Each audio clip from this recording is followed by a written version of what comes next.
All right, great. Thanks, Alex, and welcome everyone to today's webinar. We're really excited to talk to you today about some hot staffing trends and how they're going to impact your business priorities. I'm Jeff Neumann. I'm a senior director here at Bullhorn. I work in our product marketing department, and I'm really honored to be joined today by Randy DeHaan from one of our business partners, InsightSquared. Randy, do you want to introduce yourself and tell the group a little bit about InsightSquared? Yeah, thanks, Jeff, and appreciate you letting us ride shotgun with you here on this morning's webinar. I've been with InsightSquared for about 5 years, and we've been one of Bullhorn's oldest marketplace partners, so it's really interesting to see the evolution through our mutual eyes on how the industry has changed over time, and I think we'll touch on some pretty interesting things this morning. For those who aren't familiar, InsightSquared provides a dashboarding and automated reporting analytics solution for staffing and recruiting firms. We've become the global leader in thought and analysis for firms that are looking to drive sustainable growth using the data that their team is creating and collecting in Bullhorn. So over the last handful of years, we worked with over 1,000 firms to help them drive sustainable growth using the data that's available to them through the systems they have in place already. Great, excellent. And thank you again for joining.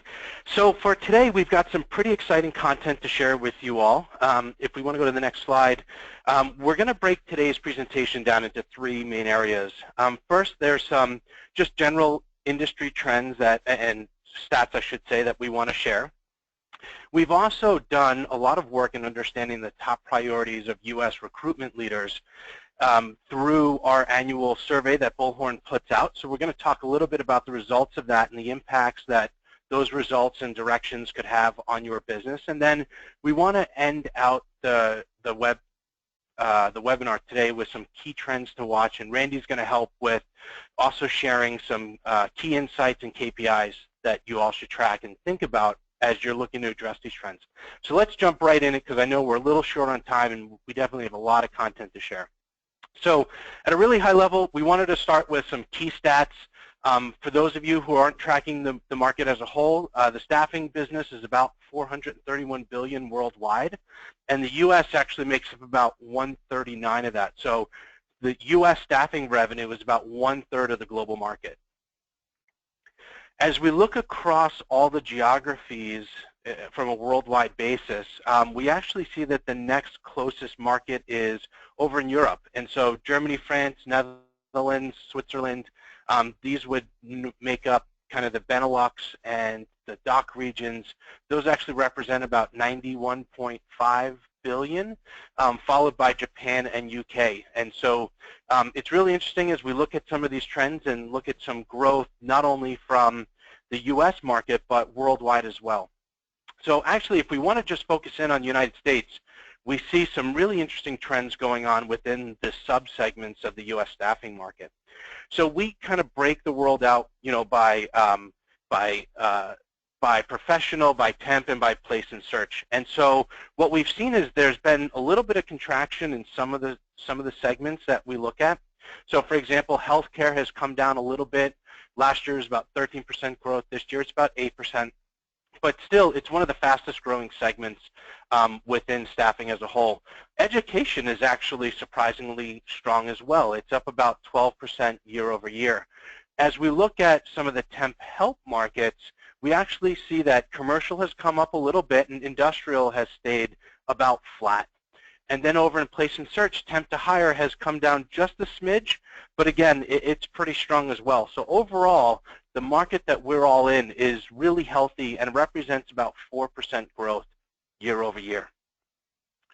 One of the other things that we track at Bullhorn is looking at what are some of the emerging skill sets that buyers are looking for in terms of candidate skills and capabilities. And so Upwork does a great job of tracking these on a regular basis. And so if you're not familiar with them or haven't gone to their site, strongly recommend it.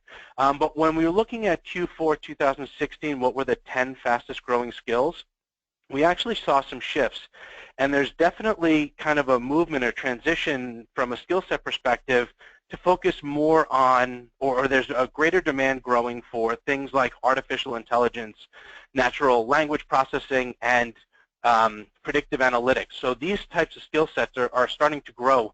We're actually seeing about a 200% year-over-year growth for these individual skills. So whether you're looking at being a specific kind of niche vendor and focusing on specific skill sets, or perhaps rounding out the skills that you support, these are some things that you should pay attention to and look for.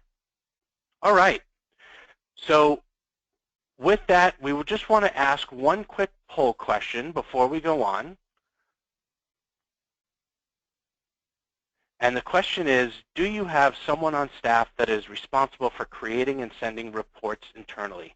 So we'll give you all about 10, 15 seconds to provide an answer, and then we want to dive into some of the trends that we're seeing and some of the KPIs and analytics that we think are important. All right, excellent. So let's jump right into the main content of today. So what's on top of mind for U.S. recruitment leaders? So every year Bullhorn puts out an annual survey, and we survey about 1,400 staffing professionals worldwide. These vary in company size, all the way from small firms up to some of the largest staffing agencies in the world. And this year we got some great responses, and we wanted to highlight some of the responses that we found in the survey. So the first was, from a priorities perspective, it's actually no surprise that the top of the list was increasing profitability. Second was driving revenue growth, and third was candidate interaction. What was really interesting as well is when we looked at challenges, still over 56% of the audience said that there's a skill shortage, which is very concerning for them. On top of that, 33% said that one of their top challenges was expanding the VMS model. And what's really interesting was that when we looked at the top priorities from firms, one of the lowest priorities, it was actually in the top 3, was firms moving to VMS. And I want to just hold on to that for just 1 second. Let's go to the next slide.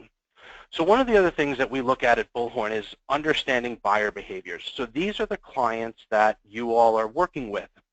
And according to SIA's latest Workforce Solutions Buyer Survey, we actually saw that 72% of buyers use VMS as their supplier management strategy.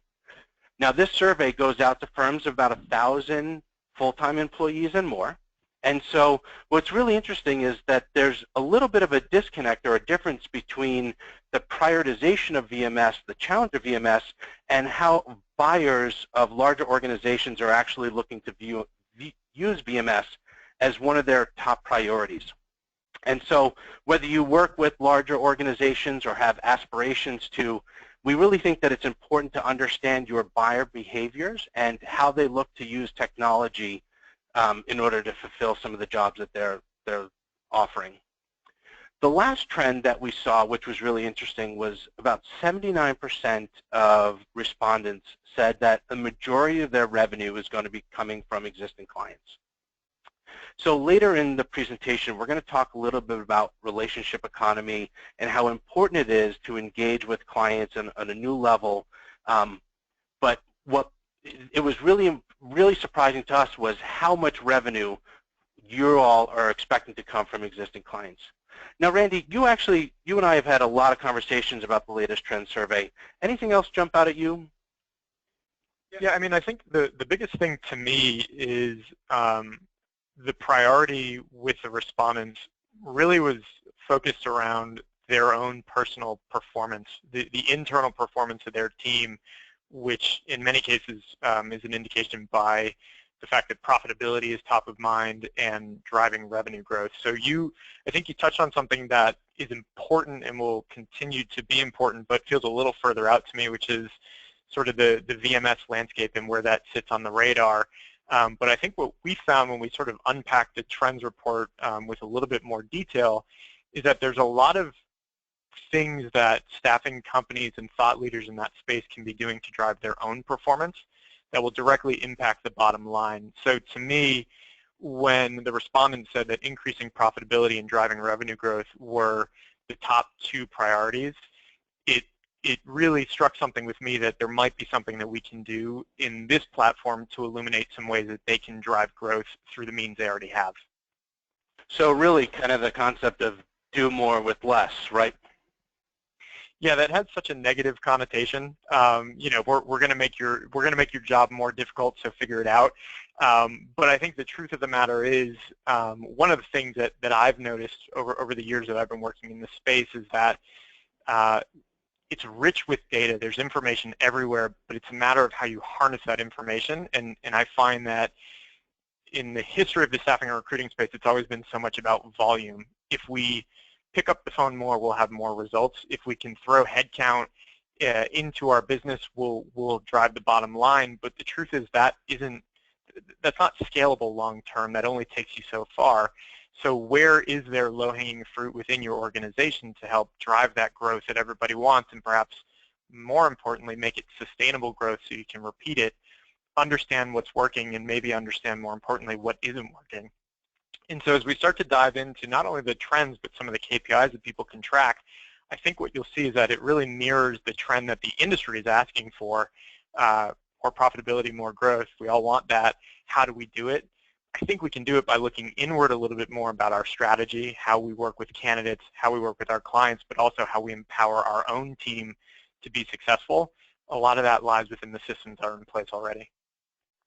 Yeah, absolutely. Couldn't agree more. It's really interesting as you're looking at how can you drive more revenue through existing clients. It's surprising how few of the respondents of the trend survey actually said that they measure things like client satisfaction and even candidate satisfaction as either a regular metric that they measure or they measure it on an irregular basis, right? It was surprising that when you're thinking about how do I generate more revenue through existing clients, it's critical to understand the nature of the relationship, how to strengthen it, where are the declines, where are problem areas, and even more importantly, how do you prioritize which clients you want to focus on and which jobs you need to really spend time focusing on without understanding what that relationship is with the client. It kind of leaves you guessing. Yeah, and I think everyone who's listening to today's webinar will probably nod their head eagerly when we say not every customer is created the same, not every candidate is created the same. By the same token, not every salesperson, not every recruiter is created equally. So how do we level the playing field? This concept of you know, big data and artificial intelligence, I feel like has become a buzzword with certain connotations around it, and it's become a little bit nebulous. The truth is, there is a way that you can harness the information that is available to you to help uncover where to prioritize your time. And I truly believe that the most precious commodity of the people who are listening to this webinar is their time and the time of their employees. And by extension, the time of the candidates that they are trying to place and the customers that they're trying to serve. So can we optimize time? I think the answer is yes. The question is, how do we do it? To me, the lowest common denominator is by looking into the information that's available and making it very easy and actionable, not just, you know, you need to employ an analyst or a data scientist to help you, you know, decode or debunk what's in your systems. I actually think there are some pretty quick wins that live within the data that their team is creating already. Yeah, absolutely. And I think that really plays well into some of the key trends that we're seeing from a staffing perspective. So we actually wanted to jump into 3 of those today. The first being candidate experience and engagement. The second, talking about automation and artificial intelligence and the impact that this is going to have on the staffing and recruiting industry. And the third is in and around relationship economy. So I think that segues great into our conversation for the rest of the webinar. So why don't we jump into it? So let's look at candidate engagement. So what was interesting was that over half of the respondents from our survey said that skill shortages are still their main challenge. And most firms are investing time and resources into identifying candidate experience that kind of helps differentiate them and helps create some loyalty amongst talent. So let's actually go to the next slide. It's really interesting. So if we looked at the world in July of last year, right, job openings hit a record high while only, so they hit a record high of about 5.9 million, and while only 5.2 million hires were recorded. So it means that there was a little bit of a gap, right? There was a separation between what jobs were out there and what candidates were filling those jobs. And so it was really a candidate market, right? They had a great opportunity to see what was out there. They were kind of in the driver's seat. It's not unlike the housing market a couple of years ago when it was a buyer's market, right? What's really interesting is this past weekend I was actually reading the latest JOLTS report, and if, for those of you on the webinar, haven't read the JOLTS report, I highly recommend it. Put it on your radar. It's called JOLTS. It's the Job Openings and Labor Turnover Survey. It's put out by the Bureau of Labor Statistics, and so they just released it last week. It's usually about a 2-month lag in terms of being published, but there were 2 things that I saw in that report that I wanted to bring to today's conversation. So first was, for the first time in over 7 years, the rate of job hires versus payroll evened out, which means that that gap is now starting to close. That was pretty interesting. The second thing was the number of Americans quitting their job was actually at a 15-year high. That's actually really powerful, because the way that I interpreted that information was twofold. Number one, the economy is getting stronger, and 2, Americans are feeling better about the job market, and they're more willing to move and be open to new positions. And so this is a great opportunity for all of us on the phone, where we've been challenged with skill shortages, we've been challenged with finding talent. That situation seems to be correcting itself, and I think that there's a great opportunity for us in the staffing industry over the next 12 months to really accelerate our business as the economy continues to improve. So the next trend that's related to this is also we see some pretty significant shifts in the talent pool. So using the latest information from the U.S. Bureau of Labor Statistics, for the first time millennials have actually taken the lead as the largest generation in the workforce. But what's really interesting is you have a kind of a 3-legged race here going on between baby boomers, Generation X's, and millennials. And so what we wanted to call out today is, as you look at attitudes towards career, attitude towards technology, work styles, and communication preferences, it's really important for staffing and recruiting agencies to understand their candidate engagement strategy and how that has to differ based on the generation that they are trying to engage with for a particular job. This one-size-fits-all mentality is no longer going to work. You really have to understand what's making your talent tick, understand how they want to be communicated with, how they want to be engaged, how do you actually source and find them, and then how do you continue to have a conversation so that you can stay relevant and top of mind for them. Because it is somewhat still of a candidate market, people are moving jobs more frequently, you have to stay engaged with them throughout their entire career so that you can continue to leverage that talent as you're looking to fulfill jobs for your clients. I also think it's important to note here that the candidate market is obviously shifting, as Jeff just highlighted, where millennials are now in the lead, but there's a pretty even distribution between baby boomers, Gen Xers, and millennials. That also means that it's probably represented in a similar fashion with the companies or the clients that you're serving. So when you start to think about your engagement strategy with candidates, also be mindful of the customers that you're trying to serve. What's their corporate culture? Who are the hiring managers? What's the leadership team like? What's the profile of candidate that would be attractive to them? Because the way that you market yourself to potential client might also need to be tweaked and fine-tuned as we see the market shifting over time. So it's always been this interesting phenomenon in this industry where you talk about your customer, and the customer inevitably is the person who can source you a job. But in today's market, you actually have 2 customers for every job: the client who's supplying you that job and the candidates who you're trying to place.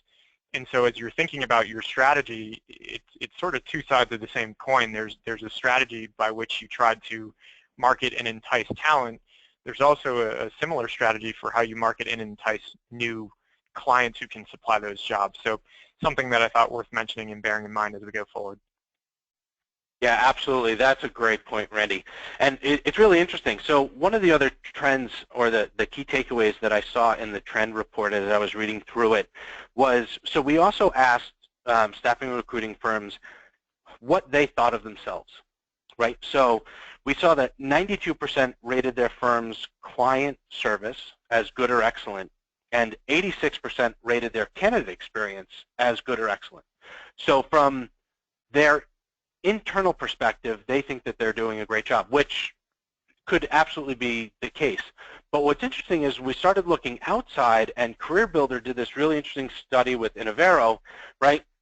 They actually saw that 45% of candidates said their number one frustration was no communication, and 38% said they never received any response or any communication after actually applying for a job. So it's really interesting that there seems to be a little bit of a disconnect between candidate and potentially client perception and what staffing companies perceive their level of service being. And as we talked about earlier, without actually measuring that through various tools and technology, using things like NPS surveys, it's really hard to close that gap. So it's really critical to understand the nature of your relationships and be able to track and measure those on a very regular basis. One other thing that we saw that was really interesting was there's actually even further downstream impacts to your candidate engagement strategy. And so when CareerBuilder was talking to candidates, they actually said 58% of them said they're less likely to buy from a company to which they applied but were never responded to. So now if, as you were saying earlier, right, if a staffing company is that intermediary, right, they have essentially two people that they're trying to serve, the candidate and the client, their impact and their relationship strategy and how they're engaging with talent will actually directly influence the candidate's perception of the end client as well, if they know who the end client is. And so it's really interesting to look at that connection, that totem pole of relationship impacts, where if a staffing agency provides a poor candidate experience, that in turn will have a negative perception of the end client that they're serving. Yeah, and so I think that gives us an opportunity to maybe start to dive into some of the KPIs that you can start to track to help make sure that you are optimizing, in this case, the candidate experience, and we'll touch a little bit more about the client interactions as well.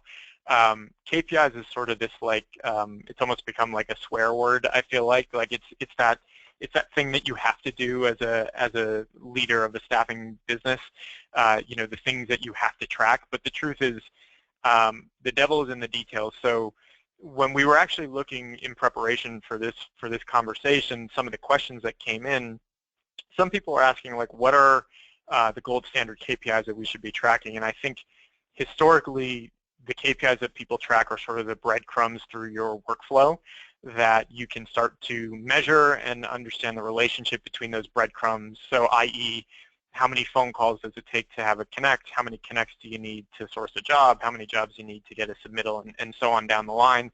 Gives you an opportunity to set some baseline ratios and metrics around your business.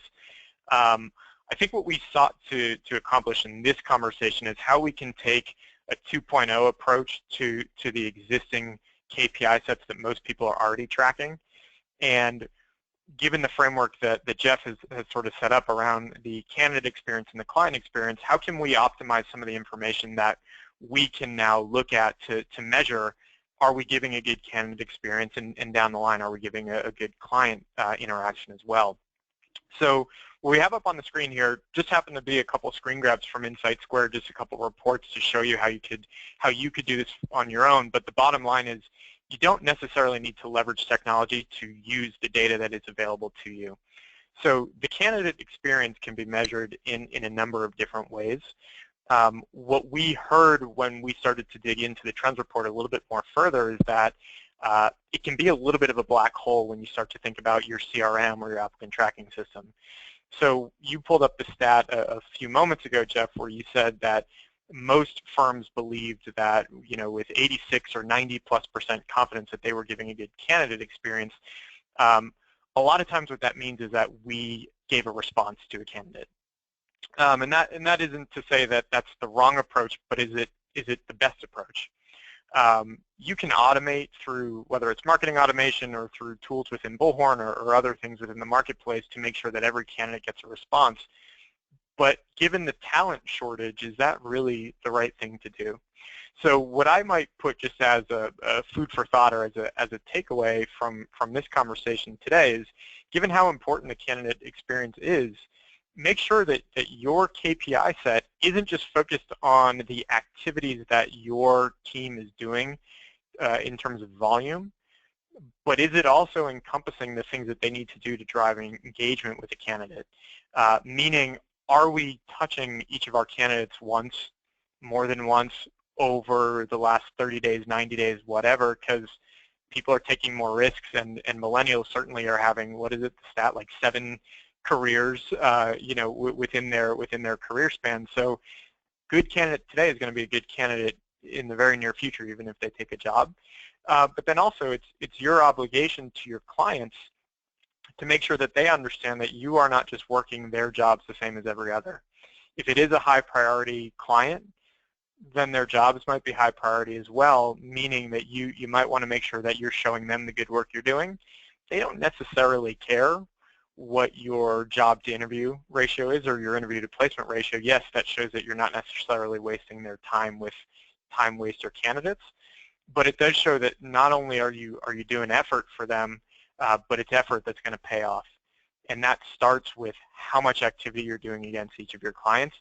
And you can track that very easily through different note types, through different activity types in Bullhorn, as a very easy example.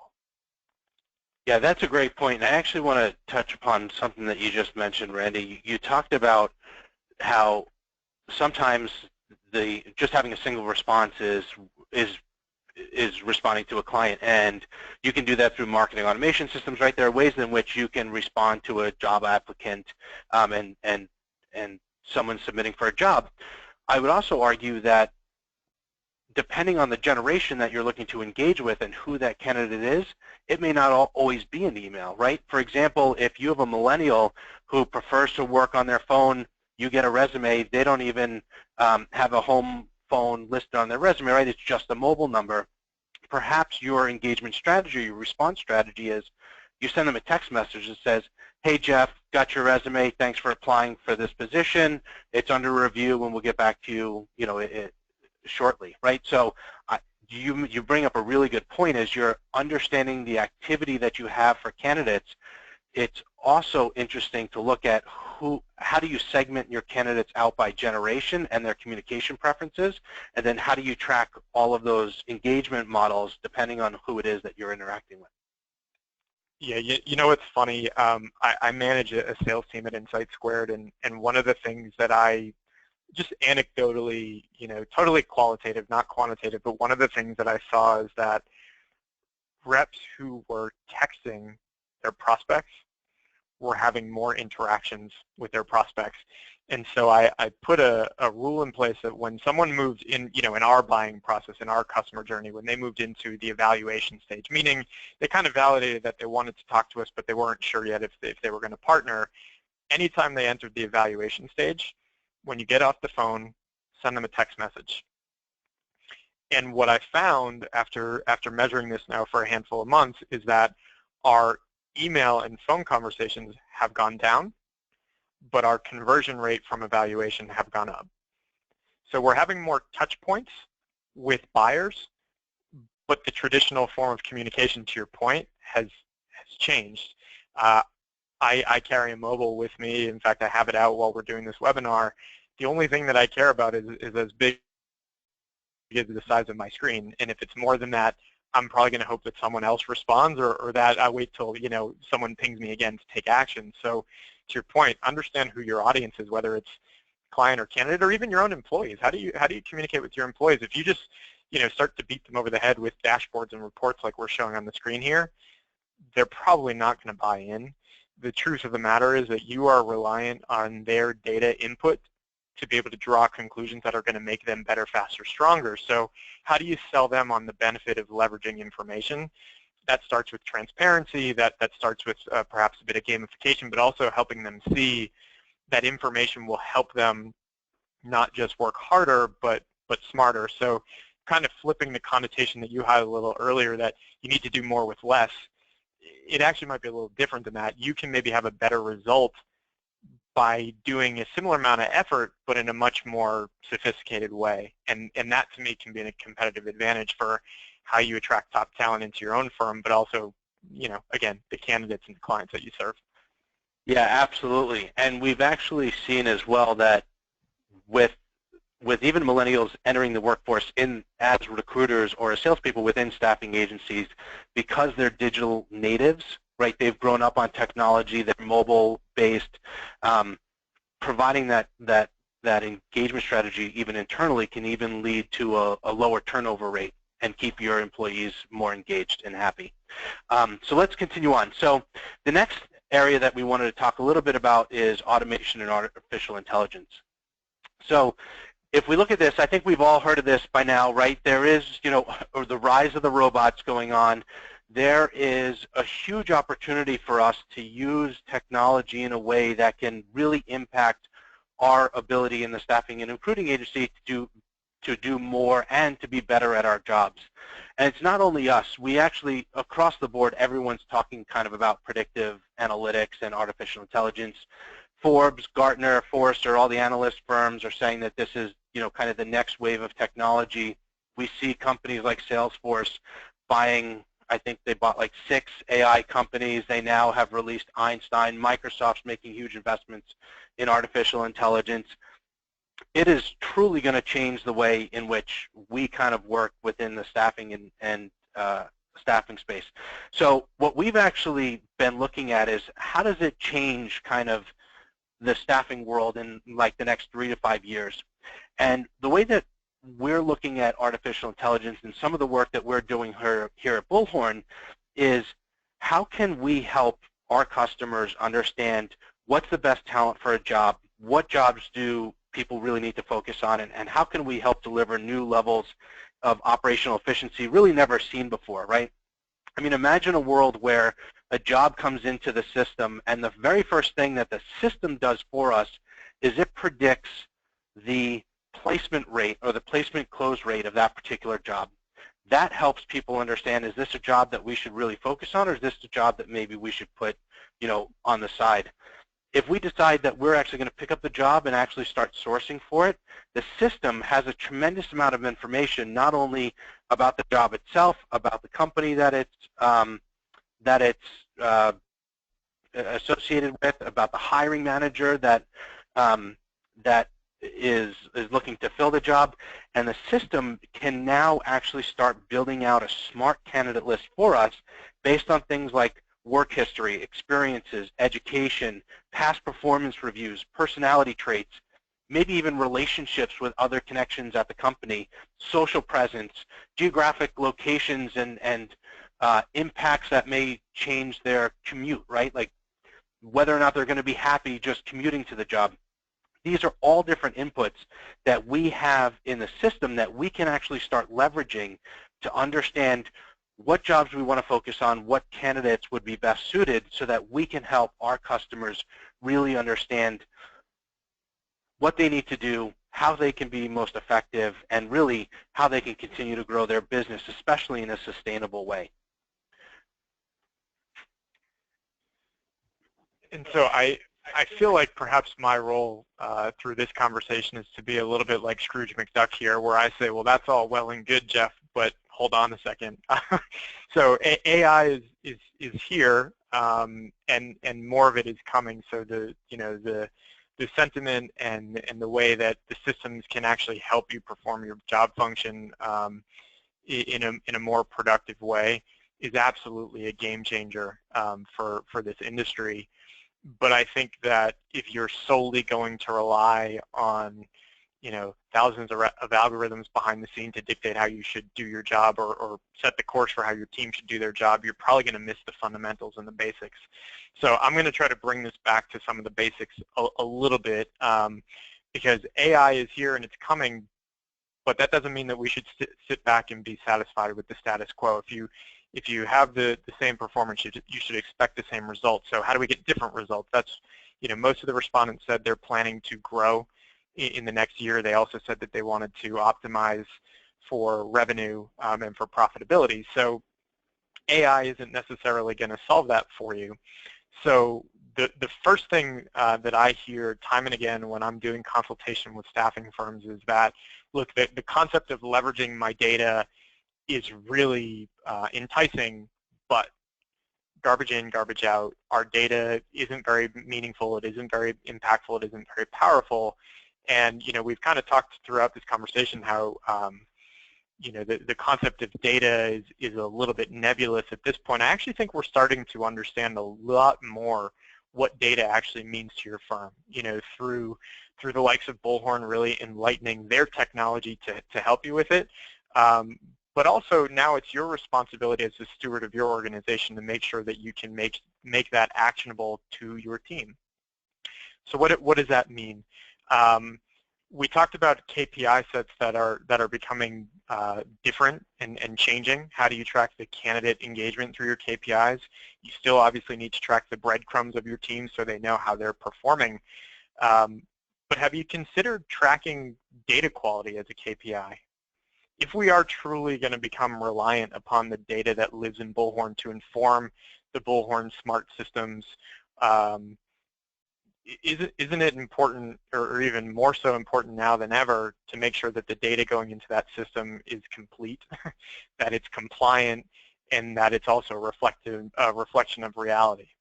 So when I say that maybe you should consider tracking data quality as a KPI, first and foremost, we want to make data tangible and fun, if there's such a thing. So getting it in front of the hands and faces of your team is one way to do it.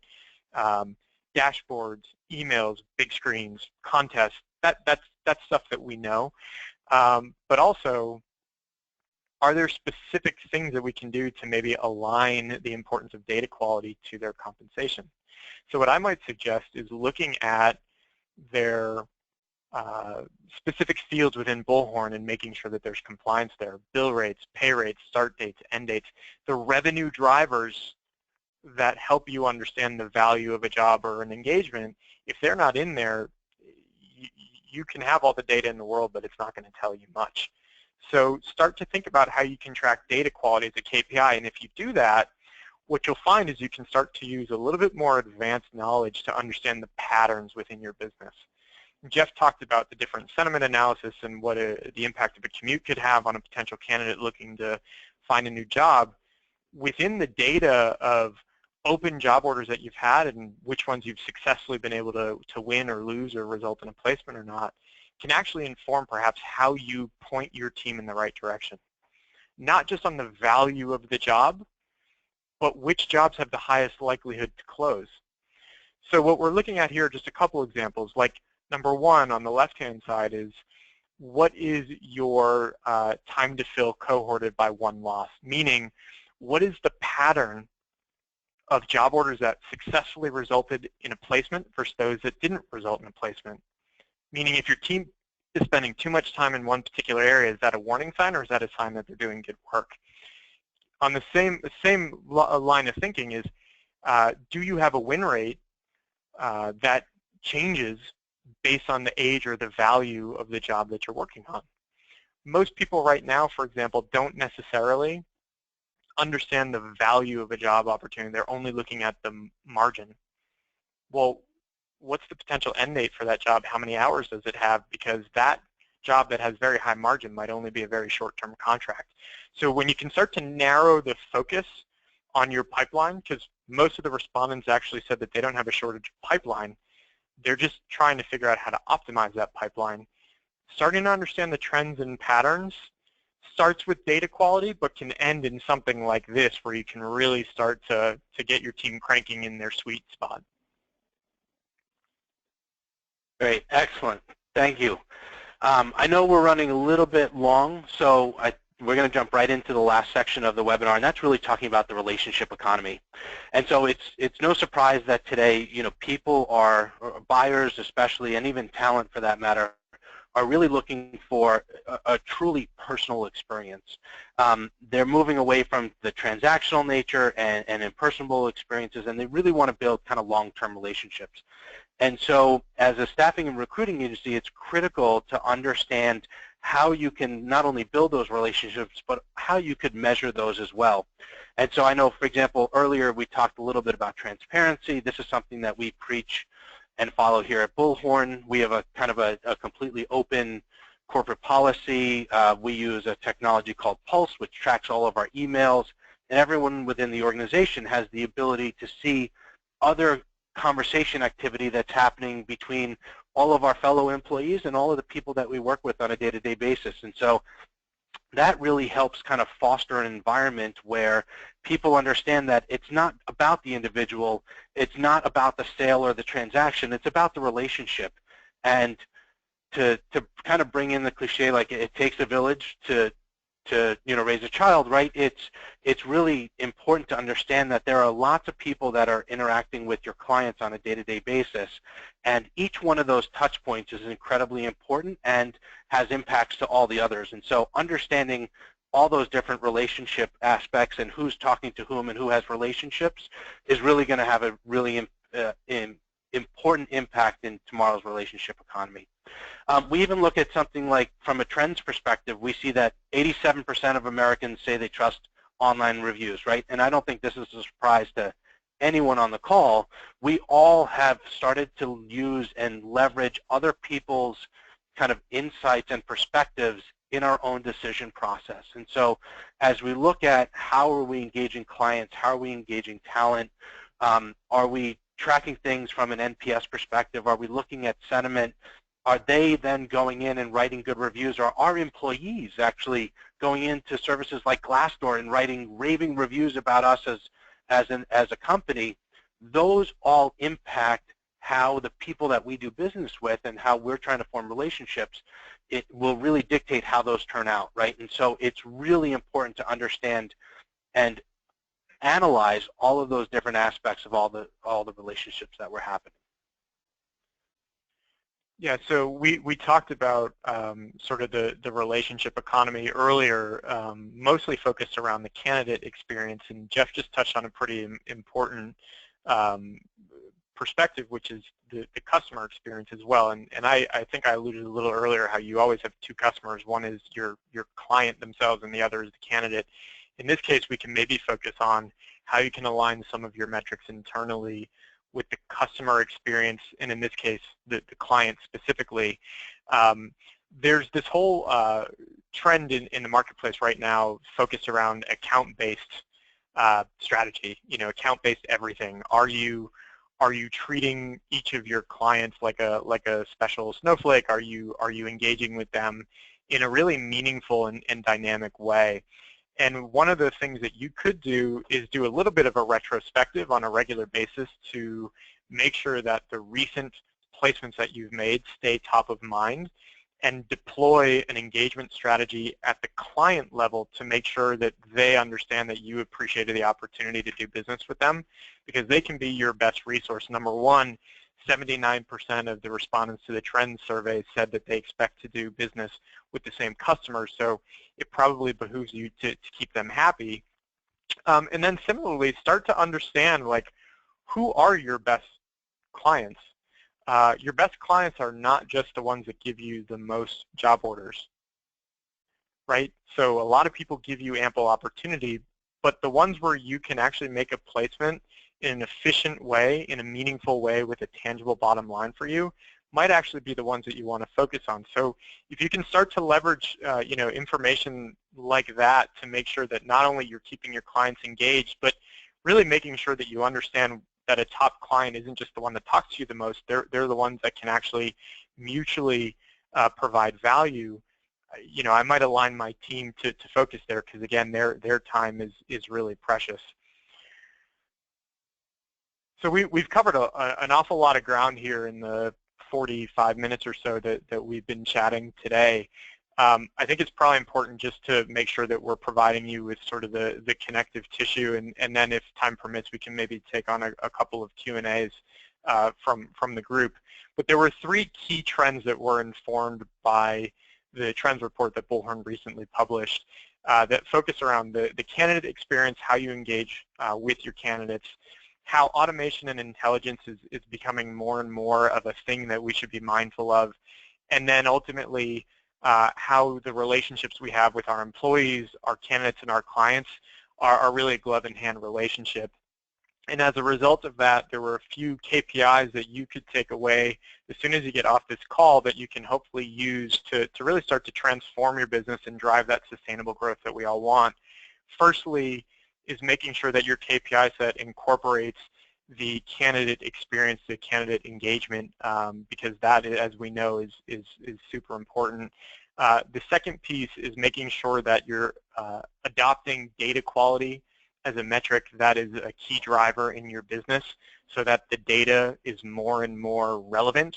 So we're not just solely relying on the robots, but let's acknowledge that the robots are here. And then lastly, making sure that your KPI set also encompasses a touch model to keep engagement high with your clients, and understand that your clients that you have today are going to be your clients that you work with tomorrow. So being able to stack rank them and make sure that you're prioritizing them will help make sure that your team frees up their most important commodity, which is their time. Great. Thank you so much.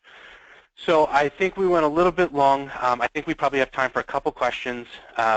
Alex, do we have any questions? Great, yeah, thank you both. That was an awesome discussion. Jumping right into questions, we had one from Sherry asking, what is the easiest way to forecast and illustrate the revenue for a position? Forecasting is that's a topic on its own. So maybe maybe that's good fodder for conversation for our next webinar. But I think that there are some easy ways that you can start to prioritize your pipeline, like we talked about. When people say I want to be able to forecast better or understand the value of my pipeline, a lot of times that tends to skew towards folks that are working in the temp or in the contract world, because it's a lot more binary for people that work in direct hire or full-time placements. You know, you either have a fee or some percentage of a salary. What I see time and again is that a lot of folks, when they get a new job rec, they have an estimated start date and they don't have anything for an end date, which means that it's very difficult to measure. Sure, you can figure out what the hourly margin is, but you don't actually know what the full potential value is for that job. So I like to make sure when I'm thinking about my pipeline, I'm looking at it apples to apples, not just contract or perm or temp or direct, whatever. I need to know how much each opportunity is worth. And simple little things in Bullhorn, like putting an end date on a potential contract, even if you don't know it, make a guess or maybe bake that into your qualifying questions to your client so you can start to prioritize. That'll help inform what your forecast might be. It also might help inform, you know, which jobs your team prioritize. Awesome. I think we have time for one more question, so we'll end on this one. Peter asked, what are the current trends with dealing with quality versus quantity in the recruitment space? So I'll take the first stab at this one. The trend is both. I think, like we talked about a little earlier, traditionally it was a quantity thing. The more we could do, the more results we would have. I think over the last, call it 5 years for the sake of a round number, we've seen that quality is really starting to run neck and neck with quantity, because you're going to have repeat clients and repeat candidates, and we just highlighted for the last 45 minutes or so how dynamic the candidate pool and the client pool is. I think if you continue to do the same thing and just focus on how many jobs can we take on, you're probably going to have a similar result, and actually you might start to see those results downtick a little bit. I think if you can get a little bit more sophisticated and start to break up your candidates and your clients and your jobs by priority, you'll find that if you slow down the pace a little bit, but you get a little bit more sophisticated, you're probably going to have better results. So I don't mean to say that you should not continue to keep the pedal to the metal. but you should make sure that you're sort of looking at the scenery along the way as you're speeding by. Yeah, absolutely. And Randy, I think you also brought up a great point earlier in the last section when we were talking about relationship economy. The customers that you have that provide the greatest volume aren't necessarily your best customers, right? It's really important to understand and kind of balance the volume with the relationship aspect, the sentiment and the satisfaction of those clients, because those clients are most likely to give you jobs, give you references, and help you build a more sustainable business, because your cost of sale and your cost of hire is going to be significantly less, and you're going to have more ample opportunity with them as an organization going forward. Great. Well, I think that concludes today's webinar. Randy, I want to thank you so much for joining us today. And if anyone has any questions, we're providing some contact information for you. If you want to reach out to us here at Bullhorn, here's an email address that you can use, or our telephone number. And if you'd like to talk to Randy over at InsightSquared, please feel free to send him an email or give him a call. They're a great marketplace partner, and hopefully you all learned something today, and we want to thank you for your time. Okay, great. Thanks, everyone. Have a great day.